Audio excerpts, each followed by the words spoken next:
Hey, hey, hey, it's Filter Free Friday, y'all. Listen, I am so glad y'all here.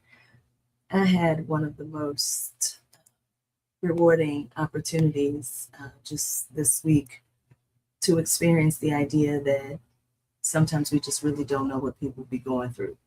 I was going into a meeting and I was running a little late, and there was someone in the lobby, and she was on the phone, sounded like she was talking to a doctor, or at least a doctor's office. And she was walking down her history of having had breast cancer. And I think she was saying that something about um, symptoms coming back. Anyway, I was ear hustling, so I don't really know. And it didn't have nothing to do with me. And I was rushing into a meeting. And I was trying to report that there was a traffic light that wasn't working like it was supposed to. And the lady couldn't quite understand basic directions. So needless to say, I was distracted. But I get into the meeting. I'm going on about my day. I'm listening to the presenters. And the next thing I know, I hear, "Get out of my seat." I was sitting there. And I turn around and look, and it was the lady who was in the lobby talking to the doctor's office. But what was the beautiful lesson for me was that the woman who was in the seat, the woman who was being yelled at, the woman who was being treated harshly, rudely, she smiled and she was like, "Oh my God," and she gets up and she goes to another seat. She handled it so well that I presumed that these two women knew each other. I assumed that this was a joke between them. And the lady who had come in, the one who had been yelling, was like, she was now laughing too. And so I don't pay no attention to it. So I'm walking around after the meeting. Lady B, who had been yelled at, she's just introducing herself to me. Turns out she had never been to this meeting before. And I was like, "Oh, what was going on over there? Y'all good?" And I was like, "That y'all must be friends." And she was like, "Nah, I don't know her." And that's when I was like, "Wait, what?"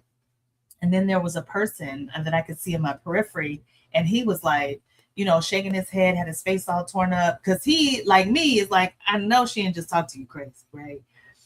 And the woman said, and this is just the embodiment of empathy. She goes, "Sometimes I have responded inappropriately. And when I've been like that, it's been because I had a whole bunch of other stuff going on." And man, don't we always know that? We know that the most disruptive are the most disrupted. But in the moment when somebody yelling at you, when somebody talking to you crazy, when somebody just being disrespectful, we like, "Nah, see, no, you ain't what you not gonna do. Let me check you." And yesterday I was reminded, right? Because I don't even really know what was going on that phone call in the lobby. But if I could try to fill in the gaps, it seemed like maybe her cancer had come back and she had just found out. And the container for her rage and grief and sadness was the lady who sat in her seat. And you know, last week I was at the CVS, and I got a little $4 coupon because many of you know that I ain't been shopping since December 2024. And I got my little $4 off. And so I needed some eyeliner, something, I don't know. Something that was $4 because I wasn't gonna spend no more money. And when I get to the self-checkout, the machine don't take my receipt. First of all, I need eyeliner. Second of all, I'm not paying for it because I got a receipt. So I call the push the button for the worker to come over and help me. And while I'm waiting, I'm scrolling my little social medias, and there's a woman behind me. Now there's another self checkout. It's like one right next to me. There's a woman behind me. She walks up and she gets all in she like right here. And she's like, "You put your debit card right there." Now, all of us have, I don't like to call them triggers. I feel like that word is just too strong. But all of us have these things, these thorns that if somebody touch it, it's like, "Get your hand out my pocket," right? And for me, it is for somebody to act like I'm stupid. So clearly I know where to put the debit card. I don't need help. And so I take a breath and I go, I'm waiting for customer service. She stays like right there. Here comes the customer service agent, and I tell her what happened. She takes my coupon out. We try it again and it works.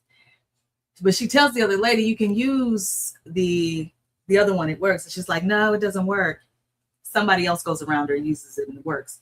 Here's the point of that story.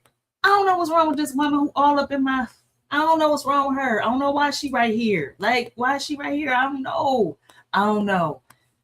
But maybe she just found out that she had breast cancer. And I tell you what, one of the hardest things for me to do, some of you know I do prison ministry every other Wednesday, is to recite every line of the Optimist Creed at the end of our time together, because I'm a present day realist, eternal optimist. It's not the other way around.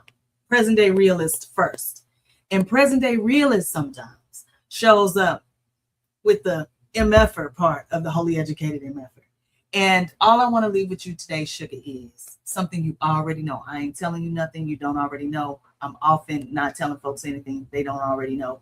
And that is that we are sometimes going through things that cause us to show up and blow our pain through other people. I have a rule that if I'm hungry, angry, lonely, or tired, do not have an important conversation.